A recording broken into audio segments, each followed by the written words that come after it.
si Kalisya rupanya pasti ada alasan. Kenapa Kalisya? Tidak sengaja. Ada yang asli. Oke, karena si Kalisya tidak sengaja. Sekarang kita tanya ke Nadia.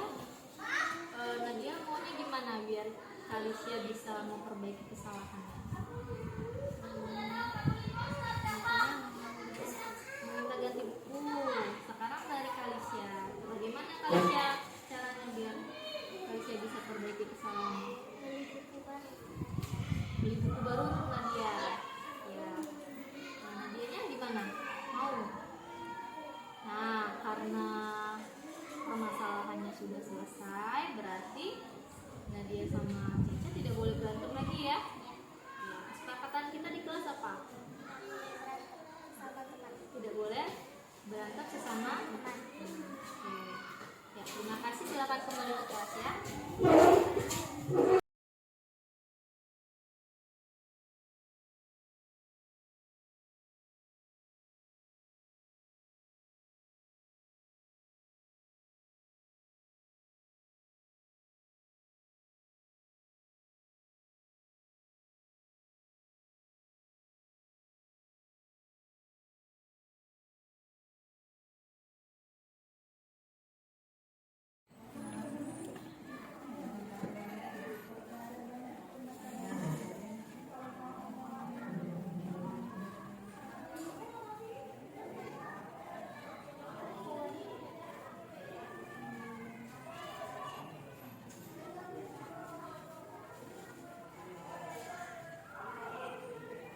Assalamualaikum warahmatullahi wabarakatuh. Waalaikumsalam warahmatullahi wabarakatuh.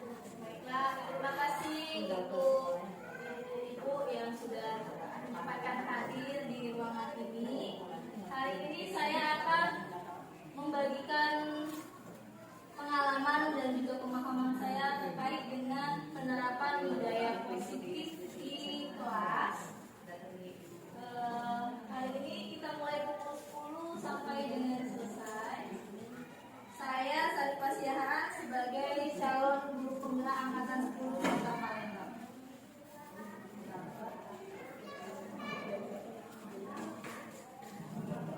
Sebelum masuk ke materi budaya positif, saya akan menjelaskan secara singkat apa hubungan antara budaya positif ini dengan profil belajar Pancasila.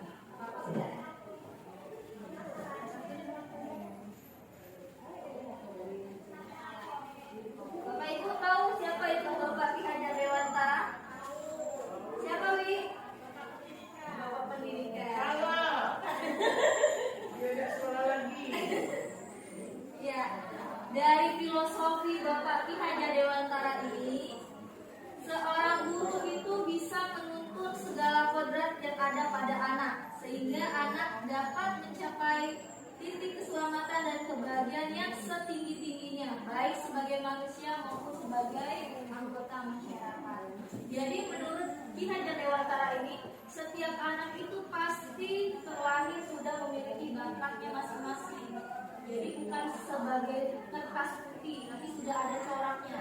Tugas seorang guru di sini adalah bagaimana cara kita menebalkan corak-corak atau bakat anak yang baik tersebut.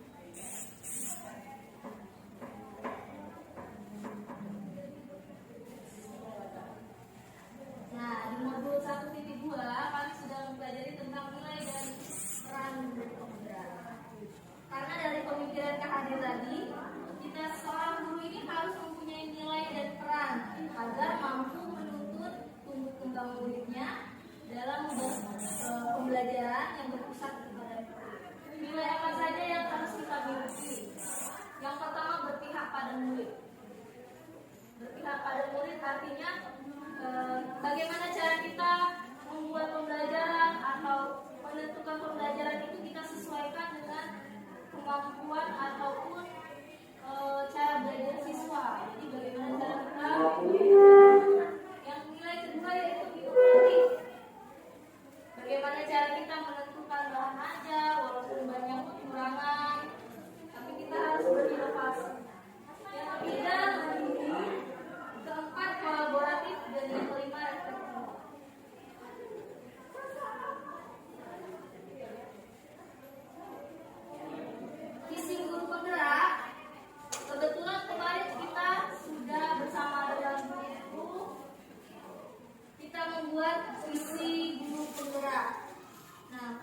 sudah disesuaikan dengan tahapan bagja, di mana kita sudah membuat pertanyaan, hanya ambil pelajaran, gali bukti, jabatan rencana dan aplikasi.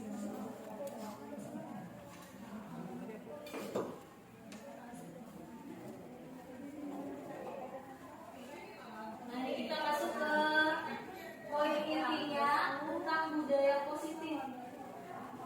Apa itu budaya positif?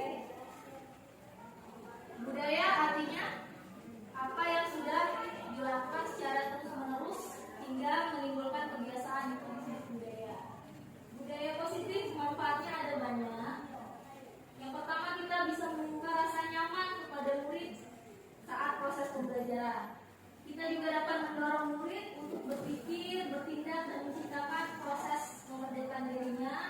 Dan yang terakhir, kita bisa membuat murid bertanggung jawab dan mandiri.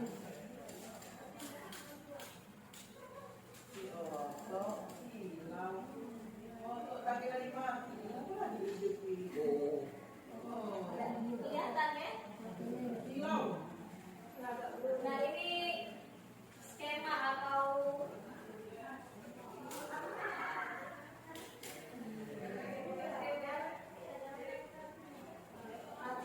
bagan disiplin positif. Disiplin positif ini kita ambil teorinya dari Dr. William Glasser. Dia menggunakan teori kontrol atau teori pilihan. Jadi kalau misalnya dari teori Dr. William Glasser ini dia menyatakan bahwa kita tidak bisa mengontrol orang lain, tapi kita bisa mengontrol diri kita sendiri. Ini pernyataan beliau. Pernyataan ini sama kayak pernah dengar dari ini nggak sih di Quran surat berapa itu? Suatu kaum tidak bisa mengubah, tidak bisa mengubah nasibnya kecuali dia mengubah. Ini sesuai dengan teori kontrolnya Dr. William. Jadi kita sebagai seorang guru itu sebenarnya tidak bisa mengubah murid. Kita tidak bisa mengontrol mereka. Jadi bagaimana caranya biar mereka berubah? Dari gurunya ini beri mereka pemahaman agar mereka bisa mengontrol dirinya sendiri. Bagaimana cara mengontrolnya? Makanya kita buat disiplin. Coba kalau selama ini kita memberikan disiplin itu bagaimana? Tidak boleh tertekan. Dengan kesepakatan kelas bu. Kesepakatan kelas. Biar anak disiplin. Anak tidak boleh masuk, harus di luar. Oke. Kalau baca doa tidak boleh masuk. Kalau ada yang telat ya. Nah, dari Dr. William ini, dia juga membuat pernyataan bahwa semua perilaku anak itu pasti punya tujuan. Nah, di waktu tersebut biasanya kalau misalnya yang tidak bisa diatur kan kita sebut nakal biasanya. Atau anak yang kelihatan tidak mau mengikuti pelajaran biasanya kita sebut malas. Nah, ternyata sikap-sikap yang kayak itu tuh pasti mereka ada tujuannya. Dari tujuan itu ada namanya teori motivasi. Ada motivasi ekstrinsik yang berasal dari luar, ada lagi motivasi intrinsik yang dari dalam diri mereka. Nah, bagaimana cara menimbulkan motivasi anak tadi? Kalau ekstrinsik biasanya dengan apa? Kita kalau misalnya anak bikin anak disiplin, pakai hukuman biasanya kan? Atau hadiah. Nah, hukuman atau hadiah itu menimbulkan motivasi ekstrinsik anak. Tapi ada tapinya, hukuman dan hadiah ini motivasi anaknya itu cuma sebentar. Karena dia bukan berasal dari dalam diri. Jadi alasan dia melakukan itu karena takut dihukum. Dilakukan karena dapat hadiah. Jadi bukan timbul dari dalam diri sendiri. Makanya motivasi ekstrinsik ini menimbulkan motivasinya hanya jangka waktu sebentar. Yang mana yang paling lama? Intrinsik. Jadi motivasi timbul dari dalam diri. Jadi, bagaimana mereka menghargai diri mereka sendiri. Bagaimana caranya? Dengan menumbuhkan nilai-nilai kebajikan universal. Nilai kebajikan universal itu apa saja? Misalnya sopan, santun, mandiri, tanggung jawab. Kenapa ini disebut bermacam-macam ini disebut kebajikan universal? Karena di Indonesia anaknya bisa diajari sopan, di Jepang diajari sopan santun tidak? Diajari juga. Lebih lagi kan? Jadi apa nilai-nilai kebajikan ini disebut universal karena dimanapun tempatnya pembelajarannya pasti sama. Nilai-nilai kebajikan universal bagaimana cara kita menunjukkannya? Dengan ya benar seperti yang Bu Leli bilang tadi, keyakinan kelas. Nah, pembuatan keyakinan kelas.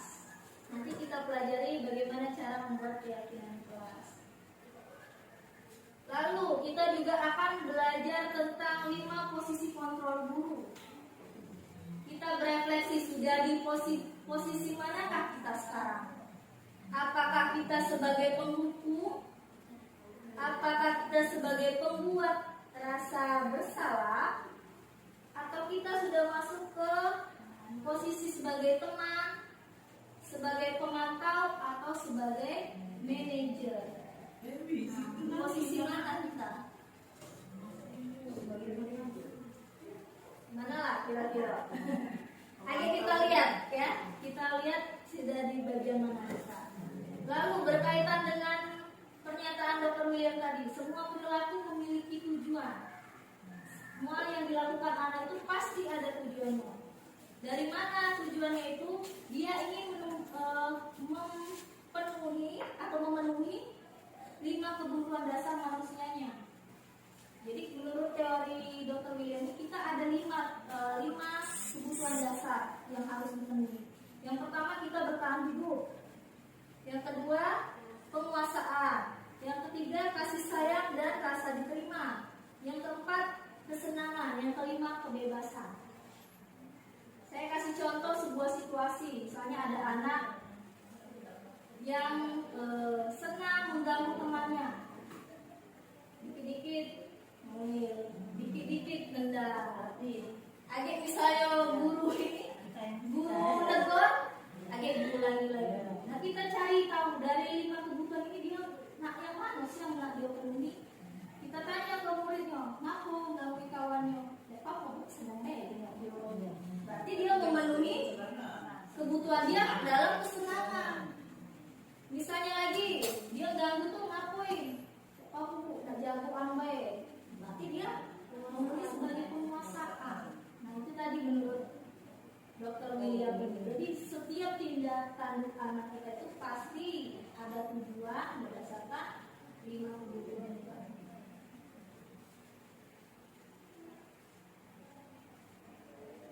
Nah, ke teori pilihan tadi. Kalau di sekolah biasanya kita ini sudah masuk. Biasanya kita ini ingin mengontrol murid kan. Oh muridnya harus kayak ini, murid harus seperti itu.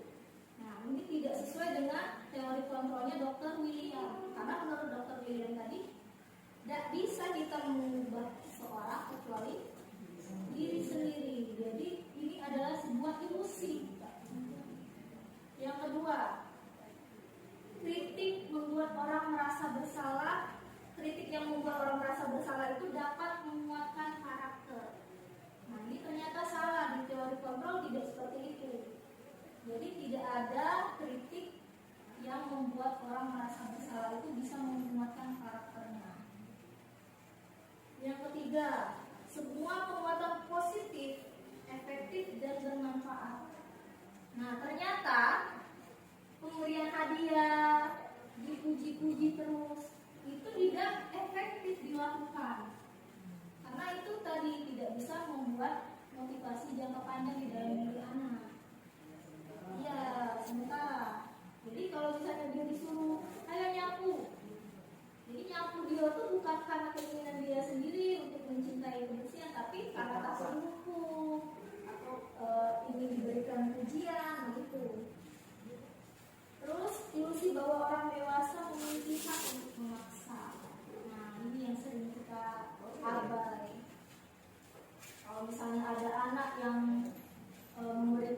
hadapan ngomongin mereka tuh kayak kamu aja jatuh. Ternyata itu salah. Jadi biarkan mereka menyampaikan pendapatnya.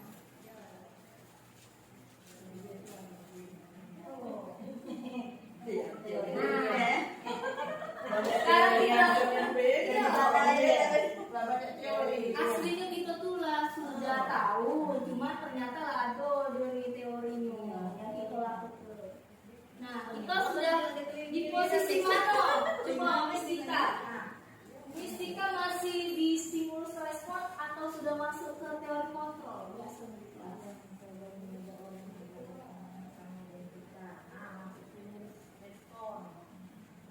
Kalau kita masih menganut teori stimulus respon, kita itu pengen mengubah orang agar berpandangan sama dengan kita. Berarti itu kita masih stimulus respon. Nah, kau harus jadi anak rajin. Belajar. Nah, itu berarti kita masih di stimulus respon. Jadi kita tuh maksa dia untuk mengikuti keinginan kita. Kalau di kontrol, kita berusaha memahami pandangan orang lain tentang dunia. Jadi tidak bisa kita harus langsung kita ya sama memahami pandangan orang lain. Pindah berarti boleh ada kita terapkan kalau kita di istilah hidup. Pak, kita di orang zaman dulu. Zaman kolonial. Jadi cara mengajar masih zaman-zaman dulu. Terus yang kedua, perilaku buruk dilihat sebagai suatu kesalahan. Kalau kita lihat budak banyak ulah, cicilan, salah. Ada belum tentu. Kalau di kontrol, pasti ada tujuan. Terus yang ketiga, orang lain bisa mengontrol saya. Kalau di respons kita menganggap mau bisa mengontrol kita. Padahal aslinya bisa mengontrol kita dan orang lain tidak bisa dikontrol. Yang bisa mengontrol hanya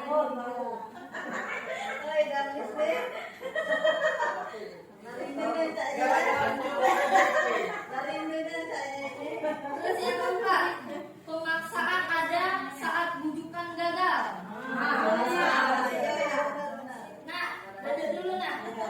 Masih lari-lari. Ya sini jajan sebelah ibu. Masih lari.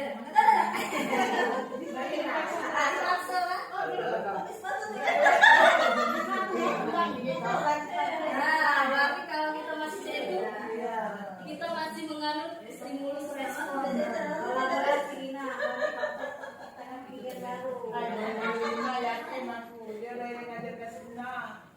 Terus lagi, stimulus responnya model berpikirnya menang kalah. Padahal harusnya kita harus menang kalah ini maksudnya apa? Jadi kalau misalnya anak tidak mengikuti kita, dia salah berarti. Itu menang kalah. Kalau di teori kontrol ini model berpikirnya menang-menang. Jadi kita tanya dulu, apa penyebabnya apa, dan cari solusinya. Tapi kan sama-sama enak. Guru juga bisa yang anak tadi bisa dulu dia, gurunya jadi tidak nih. Jadi win-win solution. Mana caranya? Ada sudah ini coba terapi. Tidak membuat kalau sini, akhirnya duduk dah, pada buka bekas di meja. Ada orang tali lagi. Nah, tadi masuk lagi ke teori Dr. William tadi. Ternyata diberikan hukuman itu tidak baik, diberikan hadiah juga ternyata tidak baik. Maka dibilang di sini dihukum oleh penghargaan. Kalau diberi Pujian boleh dah, boleh. Tapi bagaimana caranya memberikan pujian itu yang harus kita pelajari. Memberikan pujian juga akan menimbulkan ketimpangan. Misalnya, bukan puji. Mistika nunggu dah minta puji dulu. Tapi biarlah motivasi bagi mistika. Nah, kalau kita mikirnya mungkin meningkatkan motivasi bisa jadi malah drop dia. Kalau ibu jumpa ya nih. Nah iya. Lapanya dari tadi. Padahal ya bikin bagus-bagus dari puji. Kenapa disebut dihukum? Karena pengaruhnya tadi jangka pendek. Jadi apa inti yang nak kita, misalnya kita nyuruh mereka bersih-bersih tadi misalnya. Poinnya yang nak kita tanam di mereka itu kan cinta kebersihan. Tapi karena kita ngasih hadiah, tujuan mereka jadi untuk hadiah, bukan untuk jaga itu tadi. Jadi misalnya biasa dikasih hadiah sama Bu Jupanya ada kate, adalah dia ngasih. Nah, jadi motivasinya tadi bukan ke sana, iya. Terus juga penghargaan mengurangi keterkaitan. Penghargaan ini tidak efektif karena tadi menimbulkan kecemburuan dan sebagainya, merusak hubungan. Nah, jadi ada kecemburuan tadi kan? Hubungan sosial. Yo. Jadi Nah, bagaimana cara kita memberikan pujian tadi? Dalam memberikan apresiasi atau pujian kepada anak, ada hal-hal yang harus kita ingat. Yang pertama, beri pengakuannya itu secara khusus. Terus yang kedua, secara pribadi, artinya kalau memuji Panggil ya? panggil baik, yuk jangan di depan anak yang lain. Terus pengakuannya itu kepada semua murid, jangan dipilih-pilih. Kan tadi kita sudah membahas kebajikan universal itu kan ada banyak, ada juga mandiri, tanggung jawab, misalnya sopan, santun. Jadi kan walaupun pujiannya itu tidak harus bentuknya mengukur kognitif anak. Oh ini kau dapat 90, hebat. Tidak, bukan itu baik pujiannya. Walaupun anaknya itu tidak pintar di kognitif, tapi dia rajin. Nah ini rajinnya, makasih ya. Jadi pujiannya itu harus ke semua anak, diberikan secara pribadi. Lalu fokus pada proses.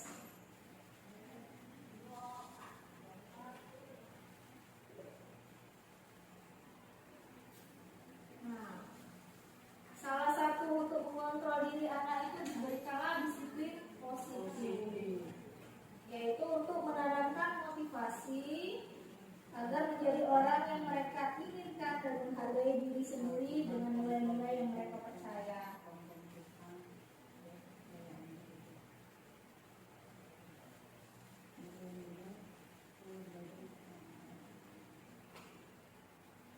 Nah, tadi nilai kebajikan.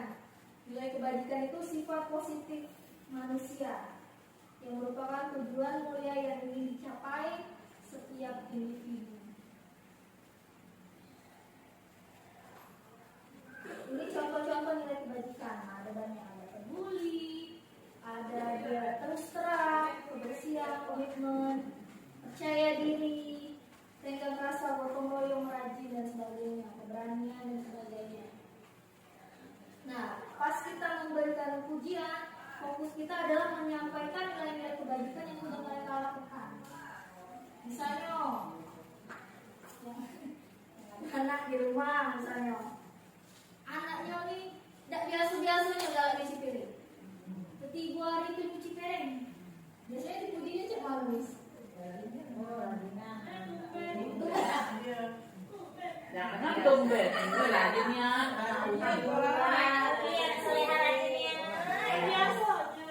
Ya, jadi nilai kebajikannya itu kita sebutin. Ngapa kita muji dia? Oh karena dia hari ini rajin.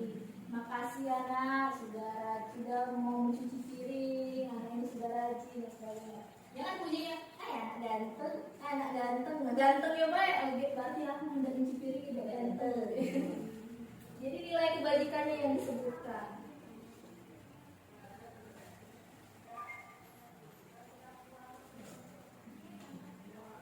Jadi foto pun. Kan lalu.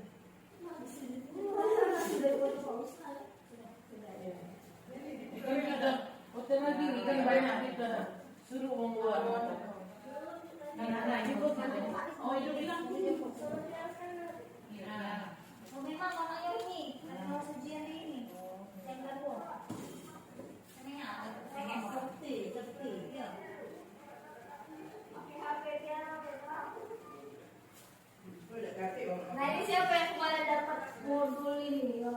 Ada nggak?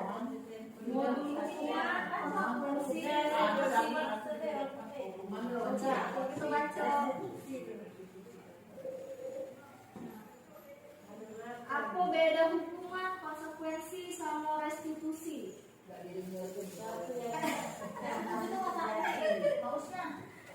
Ayo, siapa yang masih ingat? Hukuman itu suatu jaminan juga yang terjadi. Belajarnya jangan. Ada hukuman, ada konsekuensi, ada restitusi. Misal ada sebuah situasi murid datang terlambat, sudah dia datang terlambat, ada gurunya yang negur, kamu ngapa datang terlambat? Iya pak, kesiangan. Ternyata dia juga pakai sepatunya warna putih. Kenapa pakai sepatu warna putih? Iya pak, sepatu warna basah. Nah sudah, lepas sepatu kau, berarti belajar hari ini jangan bersepatu, sepatunya bapak tahan. Nah, itu masuk konsekuensi atau hukuman. Karena dia sudah melanggar itu kan bukan hukuman. Ini restitusi itu. Hukuman atau konsekuensi? Konsekuensi. Karena yang caranya kan dia hitam. Itu ada peraturannya tapi Jangan kan hitam, dia pakai putih. Ya kalau hukuman kan dia istilah menyakiti. Nah, Itu tadi itu. ikan. Ayo. Istilahnya tuh murid atau anak mendapatkan penguatan. Ayo, hukuman atau konsekuensi? Konsekuensi. Konsekuensi. Alasannya coba Wi. Alasannya kenapa Wi? Kenapa disebut konsekuensi? Tapi sering terbalik-balik antara hukuman dan konsekuensi. konsekuensinya kan itu sepatu hitam gitu. Dia Kalau putih. begini apa begini? Hukuman atau konsekuensi? Konsekuensi. Seharusnya kan kita hitam, dia putih.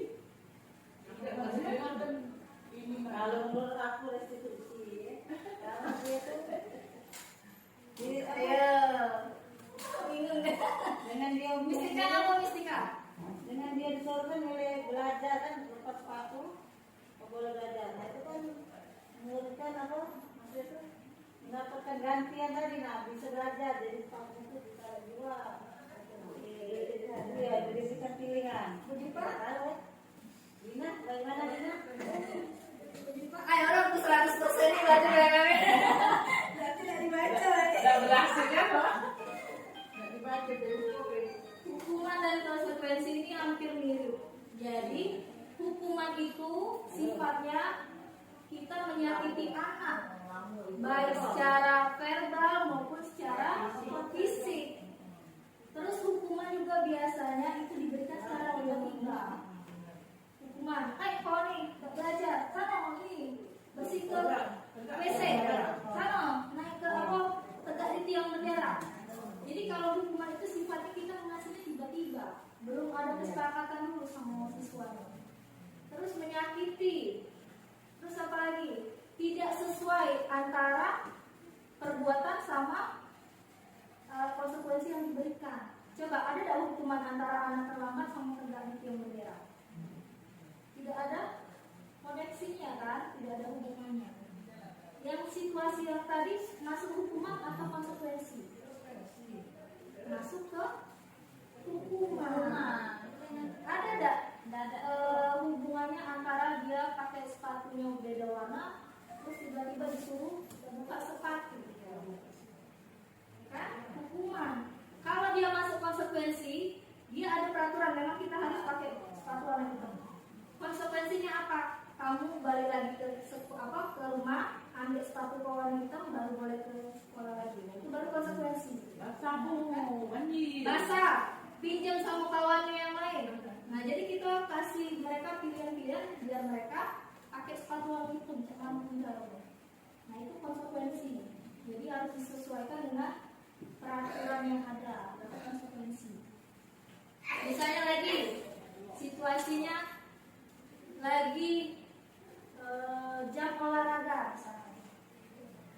Ada anak yang terlambat baru masuk ke pelajaran olahraga, sedangkan kawan-kawan yang lainnya itu sudah pemanasan.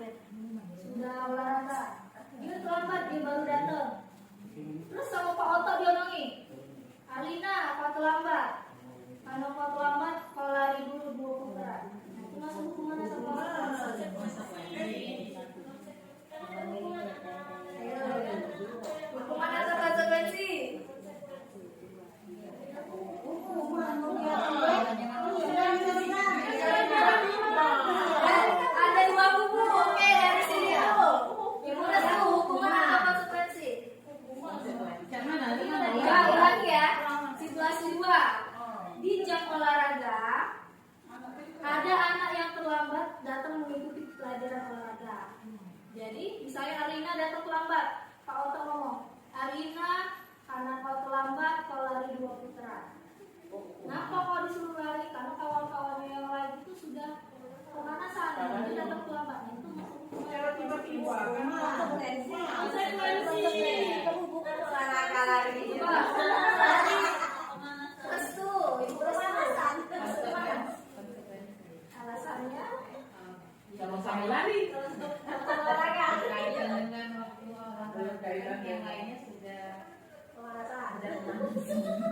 Ya belum tuh lari. Kalau yang tadi hukuman apa? Padahal kan dia memberikan suatu secara tiba-tiba, spontan istilahnya kan. Tapi kan Udah dia disuruh lari ini, anak tadi kan dia sendiri yang lari tadi kan. Nah, jadi dia merasa tersakiti istilahnya tuh. Merasa gak enak dengan teman yang lain. Tapi nggak ada dong Bu. Temennya kan itu bisa 2 kemungkinan. Bisa berupa hukuman jika dari sebelum-sebelumnya itu guru belum mengasihkan konsekuensi atau kesepakatan. Kalau sebelum-sebelumnya guru ngomong, kalau kamu terlambat, nanti bapak hukum lari. Nah, kalau dia sebelumnya sudah ada kesepakatan kayak itu masuknya konsekuensi.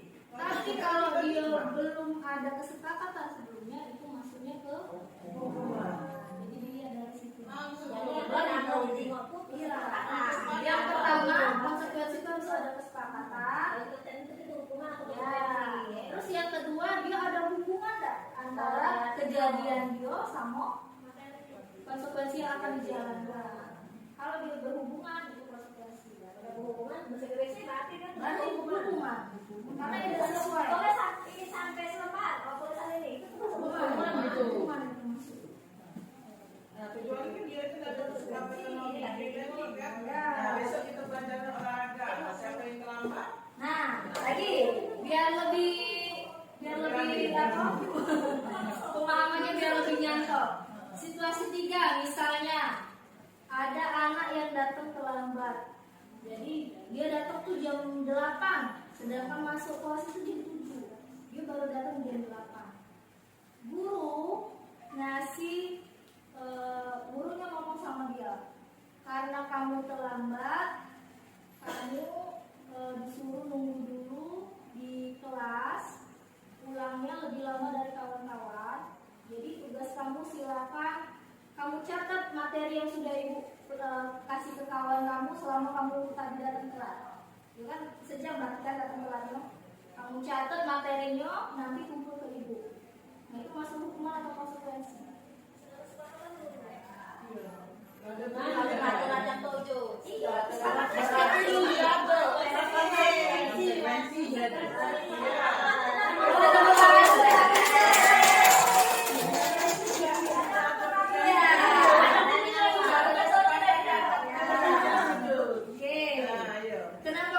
Satu, karena ada kesepakatan. Yang kedua, adanya hubungan antara konsekuensi yang didapat sama penyebabnya dia terlambat tadi. Dia terlambat sejam, jadi ibu suruh kamu catat materi yang sudah didapat kawan-kawan selama kau telat. Nanti kumpul ke ibu. Itu berarti konsekuensi. Di sini paham ya? Oke, kita lanjut.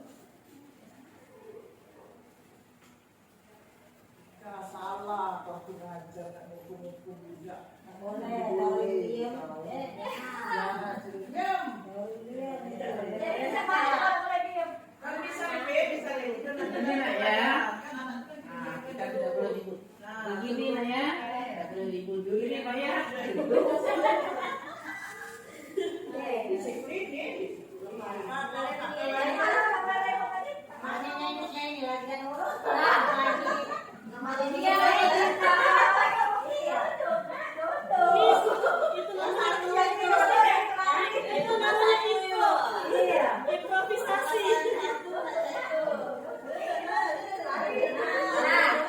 Biar bisa kelihatan yang mana hukuman, mana konsekuensi, mana restitusi, kita lihat dari tabel 5. Hukuman ini masuk ke identitas gagal. Kenapa? Karena menyakitkan, tidak nyaman untuk murid, dan muridnya akan tersakiti, perilaku anak menjadi agresif, tidak akan berjalan bila muridnya tidak takut. Hukuman kan, kalau muridnya tidak takut berjalan ada hukumannya. Tidak, Ardi dimarahin, lari dong. Iya, berarti hukuman ini tidak bisa berjalan. Namanya hukuman itu kamu harus. Tapi dia disuruh boleh galak. Muridnya akan semakin membenci peraturan. Kalau konsekuensi dan restitusi masuk ke identitas sukses karena bisa mengajarkan disiplin. Kalau kita berikan konsekuensi dan restitusi, apa bedanya? Kalau konsekuensi ini sesuatunya harus terjadi. Kalau restitusi kita kasih pilihan. Jadi bedanya konsekuensi dan restitusi, kalau konsekuensi tadi cara dia untuk dari kesalahan dia tadi untuk memperbaikinya itu dikasih tahu sama guru. Ya, tadi kan kamu catat buku ini materinya, itu konsekuensi karena dari guru. Tapi kalau restitusi kita berikan pilihan sama anak, biar tuh mereka berpikir dewek. Kau melakukan kesalahan, bagaimana cara kamu perbaikinya? Nah, kalau kita masih pilihan-pilihan ke dia, ya berdasarkan kesadaran diri dia, itu masuk ke restitusi. Itulah tugas gurunya, Bibi. Yang sadar tadi. Coba aja. Bayang aja dari situ.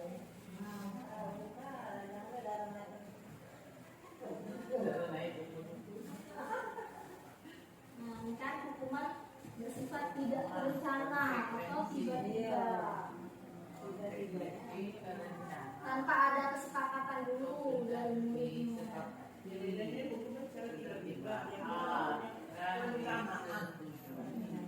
Nah, kalau konsekuensi itu sudah disepakati, tapi yang buat adalah pihak guru atau sekolah biasanya. Nah, tidak boleh bawa HP, kalau tiba-tiba udah bawa HP kan? Nah, contoh penerapan disiplin positif tadi yang kata Leli melalui pembuatan keyakinan kelas. Keyakinan kelas merupakan kesepakatan kelas yang diyakini bersama oleh guru dan murid selama proses pembelajaran. Terus bentuk dari keyakinan kelas biasanya bersifat lebih abstrak daripada peraturan. Dan pernyataannya berupa pernyataan-pernyataan universal.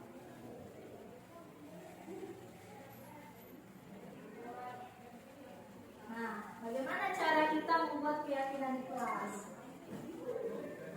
Yang pertama, kita berikan kesempatan muridnya untuk curah pendapat atau menyampaikan pendapat-pendapatnya dari peraturan kelas yang mau dibuat di kelasnya masing-masing. Jadi misalnya guru, nah kita mau membuat keyakinan kelas. Dari kalian coba tuliskan pendapat-pendapat kalian bagaimana atau apa peraturan yang harus kita buat biar kelas itu nyaman, biar kelas itu tertib. Nah, jadi kasih kesempatan mereka untuk berpendapat dulu, boleh secara langsung atau melalui tulisan. Kalau misalnya kelas rendah yang belum bisa nulis, bisa secara langsung. Kalau kelas tinggi mungkin bisa pakai sticky note, bagiin nananya satu-satu, suruh mereka tulis pendapat masing-masing. Kalau sudah tempel, aja kita baca sama-sama.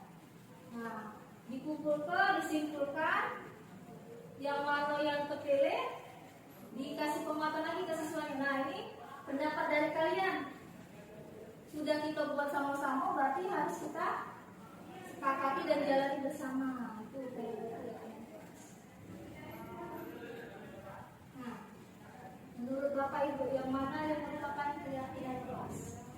Gambar kiri atau kanan?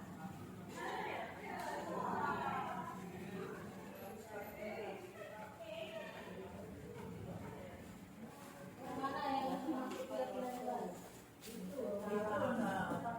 Yang kiri, yang kanan. Kiri yang hijau ya, kanan. Yang mana yang menurut Bapak Ibu keyakinan kelas? Datang tepat waktu.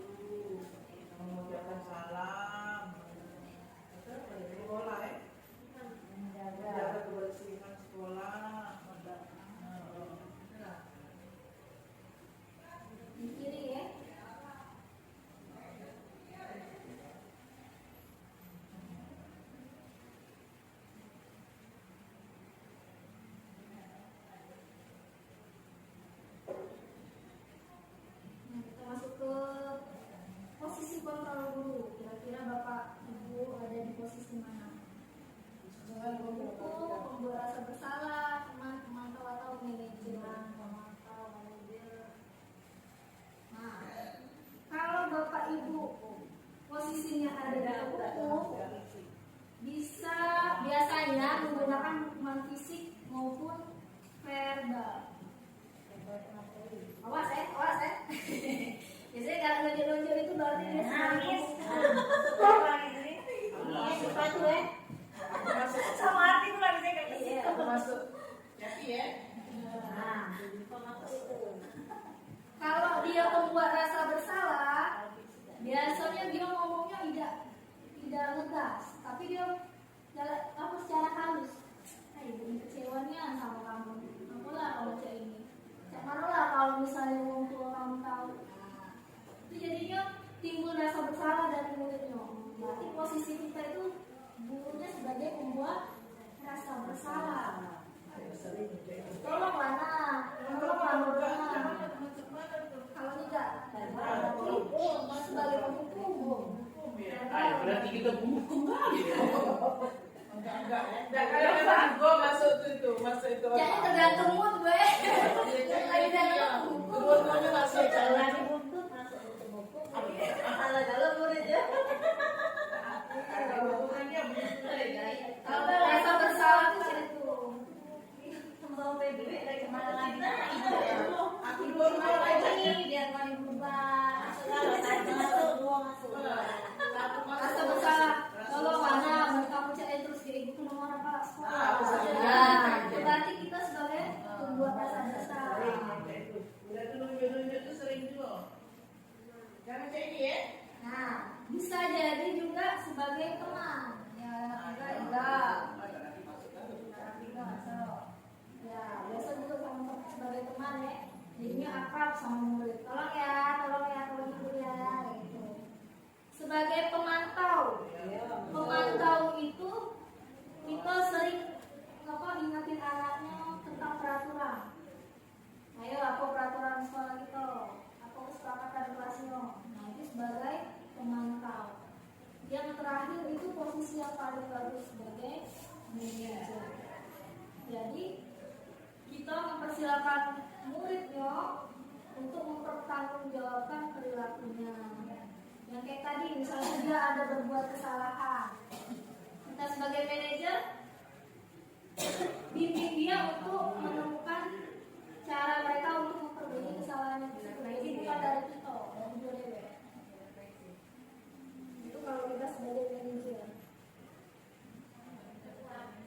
Nah, ini Miss, salah satu cara untuk mengetahui anak itu bagaimana cara pakai segitiga restitusi.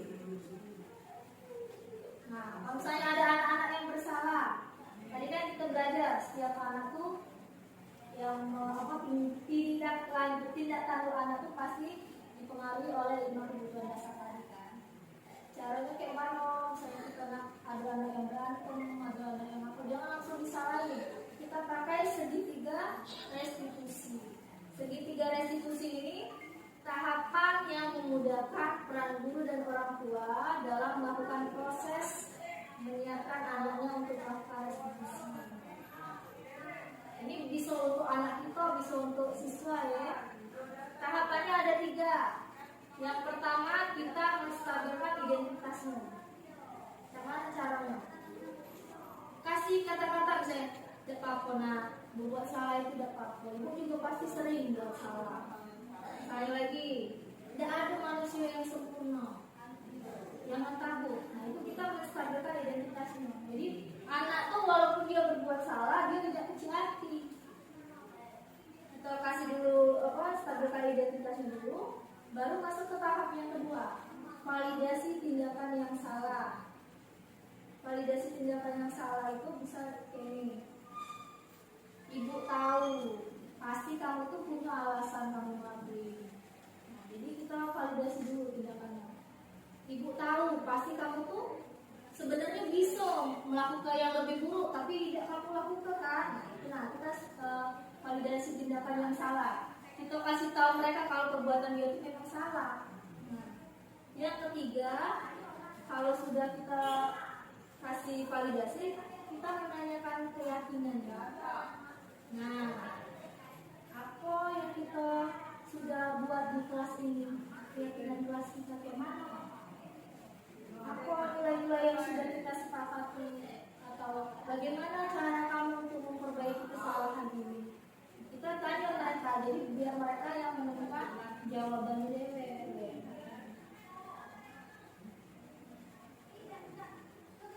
Nah, ini contoh ya. Contoh segitiga restitusi yang pernah dilakukan.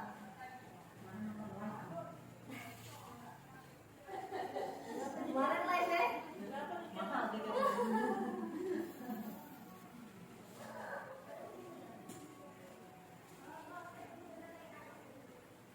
Ini contoh.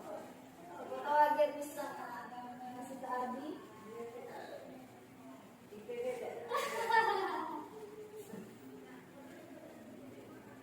Ini. Gak dengeran dulu.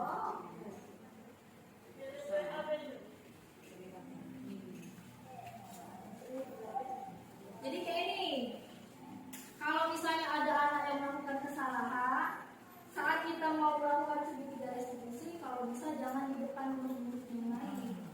Biar dia tidak merasa rendah diri atau merasa malu kan, karena di sini kan dia ingin menyampaikan pendapatnya. Nah, yang sudah saya buat ini, anak kelas 1 dia melanggar peraturan kelas makan saat jam pelajaran. Nah, jadi saya panggil ke kantor di saat jam istirahat. Saya bilang dulu, kenapa Salman makan di kelas? Dia Bu, lapar. Nah, dia lapar. Berarti kan dia makan tuh ada tujuannya. Dari 5 kebutuhan dasar tadi dia masuk ke, kalau lapar, masuk ke yang poin pertama untuk bertahan hidup. Bertahan hidup kan itu sudah naluri kita kan sebagai manusia untuk makan, minum, hidup dan sebagainya. Dia ingin memenuhi kebutuhan dasar dari itu. Sudah kita tanya, misalnya, iya Bu lapar, aku lapar, emang tidak sarapan? Iya Bu, aku udah sarapan gitu. Aku datang ke sekolahnya telat tadi Bu, jadi sempat sarapan. Yo, Ibu tahu semua orang itu pasti pernah melakukan kesalahan. Ibu juga kalau lapar Ibu makan. Nah, sudah kita stabilkan identitas, masuk validasi tindakan yang salah. Tadi kalau misalnya validasi, nah kita berikan pertanyaan kayak ini. Pasti kamu punya alasan kan, kenapa kamu makan di kelas? Dia jawab, iya Bu.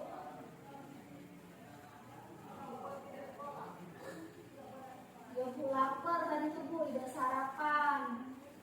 Nah baru kita masuk ke keyakinan. Salman kan ingat kan peraturan kelas kita kok. Ibu udah boleh makan saat jam pelajaran. Bolehnya kapan? Jam istirahat katanya. Terus kayak mana cara Salman perbaiki biar tidak terulang lagi? Besok bangun pagi Bu, biar sampai sarapan di rumah. Berarti kita sudah menggunakan segitiga restitusi tadi. Oke, sampai sini ada pertanyaan nggak Bapak Ibu?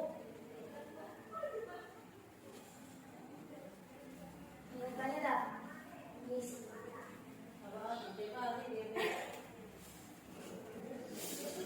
Sana lah dulu mendisiplinkan arti deh. Iya. Gimana Pak? Yo mau tidak ngerti.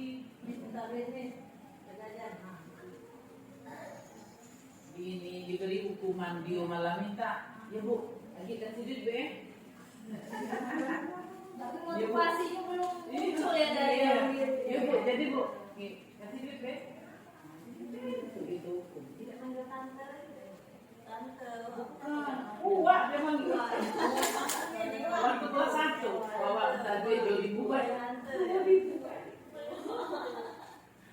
Umi, apa ada pengalaman nih? Pengalaman misalnya pas ngajar menghadapi anak-anak yang melanggar peraturan. Biasanya diapain? Paling kalau misalnya mau ketahuan nih kan ketika jam sholat disuruh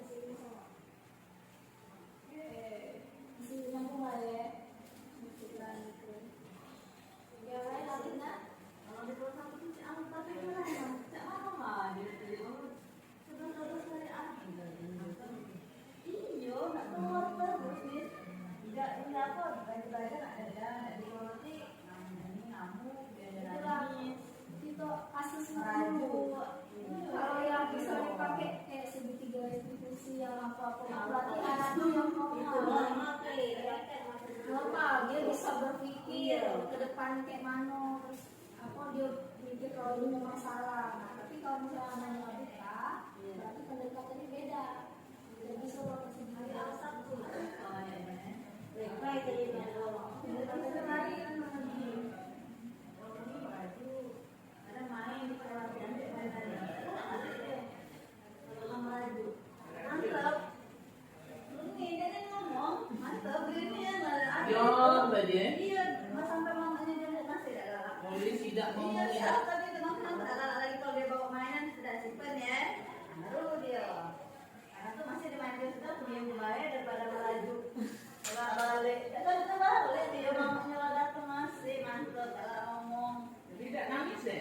tidak mukanya dia yang cemberut Dia nangis, ngambek. ini dong, mamanya ngomong nggak didengerin omongan sama dia, masih masuk. Iya, kata keluarganya. Kadang-kadang kadang-kadang itu pemikir, saling. Iya, itu ada. Ini sebenarnya perspektif. Ada yang ingin ditanyakan? Ini siapa namanya dia? Siapa namanya? Ingat nih? Apa tadi Kalau Widya duduk depan ibu. Tahan hidup. Kesenangan. Penguasaan. Terus rasa diterima. Ya, rasa diterima.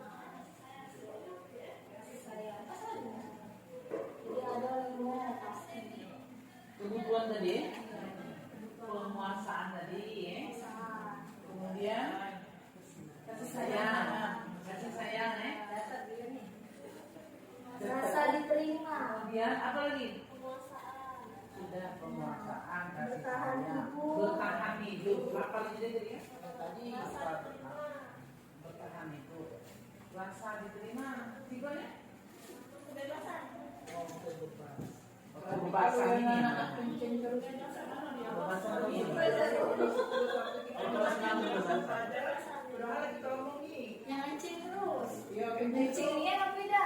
Kalau kencingnya berarti untuk bertahan hidup. Kalau dia cuma untuk keluar-keluar bayar berarti kebebasan. Dia tidak ada yang bebas. Dan itu banyak yang personal. Kebebasan Ada yang dia memang bermasalah di kesehatan. Besar ya. Berarti dia kebutuhan bertahan hidup kalau dia memang Tinggal validasi ketika dia ke WC, dia mana ada. Oh, berarti awal tuh kita tanya dulu siapa yang ada bermasalah dengan kesehatannya. Yang ini gitu ya. Beberapa kasus ada yang saya punya tuh. Lalu kita buat kesepakatan. apa Dalam tamat, di tamat. Bisa nyoba ya. Dia suruh cek. boleh. Mana buktinya? Kalau dia tidak takut, pasti dia memang gitu. Tapi kalau takut pasti oh iya begini.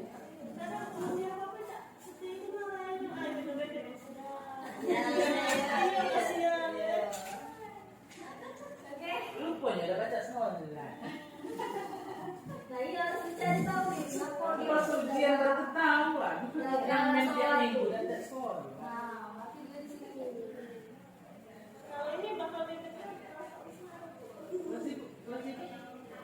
Lagi terasa aku tuh bagus. Tapi lagi ngalahin pacar. Dapat. Abizar. Itu udah baca surat. Pacar. Orang tidak luca. Oke. Tutup dulu ya. Demikianlah pemaparan hari ini tentang siklus positif. Semoga ada ilmu-ilmu yang bisa kita serap, yang jelek-jeleknya kita tinggalkan. Saya akhiri, wassalamualaikum warahmatullahi wabarakatuh.